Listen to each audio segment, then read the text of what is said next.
राधा वल्लभ श्री हरि। राधा वल्लभ श्री हरिवंश। गुरुदेव, आपके चरणों में कोटि कोटि प्रणाम। महाराज जी, हम भक्ति के मार्ग पर आगे बढ़ते हैं, जीवन की चुनौतियां हमें भक्ति के मार्ग पर पीछे ढकेलती हैं। इस गिरावट को कैसे रोकें? क्या समझें कि ये मेरी परीक्षा हो रही है या मेरे अहंकार का कैसे नाश हो समझे रहा है? आपके आगे बढ़ गए? हम पहले तो ये समझे कि आप कैसे समझे कि आप भक्ति के मार्ग में आगे बढ़े। आपके कदम क्या हैं जिनको आप समझ रहे हैं कि हम भक्ति के मार्ग में आगे बढ़ गए? किसका प्रश्न है? महाराज जी, सामान्यतः ऐसा होता है कि हम वृंदावन जा रहे हैं, थोड़ा पूजा पाठ कर रहे हैं, उसमें अगर कोई विघ्न आए तो हमें लगता है कि जैसे कोई चुनौती आ जाए, बार बार घर वाले रोक रहे हैं। अभी सामान्यता जो ये मानसिकता तो होती है। भक्ति का स्वरूप थोड़ी है, तो भक्ति की बात है। कहीं जाना आना केवल भक्ति का स्वरूप थोड़ी माना जाता है। वृंदावन तो कितने व्यापार के भी उद्देश्य से आते हैं, सामान देने आते हैं, सामान दे के चले जाते हैं। आंतरिक चिंतन क्या है तुम्हारा? आज भक्ति को केवल बाहरी क्रियाओं से तौला जा रहा है। भक्ति केवल बाहरी क्रिया नहीं है। बाहरी क्रिया से आंतरिक भक्ति का प्रादुर्भाव होता है। अगर आंतरिक भक्ति नहीं तो बाहरी भक्ति का कोई ज्यादा खास बात नहीं होता। तो ये जिनको मानना है कि मैं बाहरी कदम बढ़ाता हूं और फिर हम पीछे लौट जाते हैं, तो हमें जानना चाहते हैं कि वो कदम कौन से हैं जहां तुम्हारे पहुंच चुके हैं। क्या स्थिति है तुम्हारी भक्ति की जिसको तुम समझ रहे हो? केवल वृंदावन आने से रोक दिया जाए, भक्ति खत्म हो जाए या भक्ति पीछे लौट जाए, उसे भक्ति नहीं कहते। भक्ति का मतलब होता है प्रतिपल प्रभु का स्मरण, तदर्पिता अखिलाचारिता, तद्स्मरणेन परम व्याकुलतेत। हर आचरण अपने आराध्य देव के लिए हो और हर समय नाम जप चलता रहे। अब इसको कौन पीछे रोक सकता है? नाम जप अंदर से चल रहा है, हम क्या पता, घर वाले क्या जाने कि हम क्या जप रहे हैं? घर वालों का शासन अंदर थोड़ी है, बाहर है शासन। तो बाहर हम चौका बर्तन रसोई घर के कार्य सब कर रहे हैं। वृंदावन नहीं जाना, कभी नहीं जाएंगे, लेकिन हा वृंदावन हा राधा, इसे कौन रोक सकता है? महाराज जी, एक और बात है, जो सामान्य मानसिकता रहती है कि जीवन की चुनौतियां इन्होंने लिखा है, तो इनका भाव ये भी हो सकता है प्रतिकूलताएं आए। ये तो हमारे कर्मों का फल भोगना पड़ेगा। बड़े बड़े सिद्धों को भोगना पड़ा है, आप तो गृहस्थी में हो। बड़े बड़े सिद्ध संतों को नहीं भोगना पड़ा क्या? आप हमें किसी ऐसे महापुरुष का नाम लीजिए जिसको कष्ट ना मिला हो जीवन में। भगवान अवतार लिए तो समस्या में से नहीं लड़े क्या? राम जी को 14 वर्ष का वनवास हुआ कि नहीं हुआ? कृष्ण जी को कितने राक्षसों से लड़ना पड़ा? छठी के दिन ही पूतना राक्षसी विष लगा के स्तन में मारने जा रही। संघर्ष ही जीवन है, और हमारे किए हुए कर्मों का फल पाप और पुण्य का दुख और सुख आता रहेगा जीवन भर। भक्ति है भगवान की प्राप्ति के लिए, पाप और पुण्य दोनों का विनाश करके भगवत प्राप्ति के लिए। ये सुख दुखमयी भक्ति नहीं होती, ये सुख दुखमयी पाप पुण्य के फल होते हैं। मान लो आज आप वृंदावन आए संत समागम के, अब चकाचक आनंद शुरू हो गया। बोले बहुत सिद्ध बाबा जी, बहुत भक्ति हमारी फली हुई भक्ति नहीं है, ये तुम्हारे पुण्य कर्मों का फल लागू हो चुका है।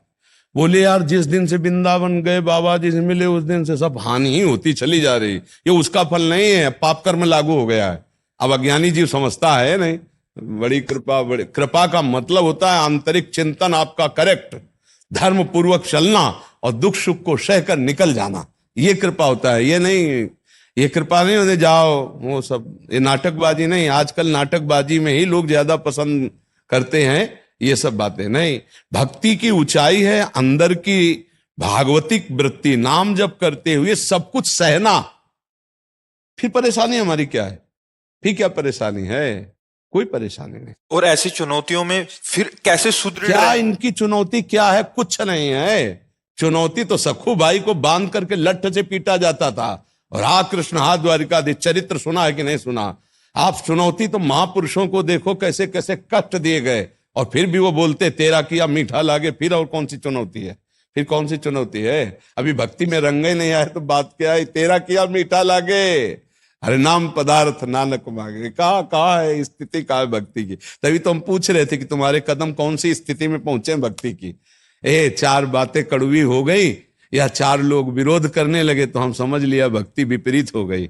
अरे नहीं, अब भक्ति रंग ला रही है। विरोध में भक्ति रंग लाती है। हमारी भक्ति छूट गई तो भक्ति थी ही कहा। तभी तो हम पूछा कि 4 कदम कहाँ आगे बढ़े जो पीछे लौट गए। भक्ति का मार्ग ऐसा है, एक बार अगर कदम आगे बढ़ गए तो पीछे लौटना नहीं होता। पीछे लौटना नहीं होता। गर्दन कटा सकते हैं, लेकिन पीछे नहीं लौट सकते, पीछे कदम नहीं लौट सकते। अभी रंग चढ़ा ही नहीं ना, अभी तो केवल सुनी सुनाई बातें, अभी भक्ति का रंग चढ़ा, अभी तो नशा नहीं चढ़ा ना भक्ति का।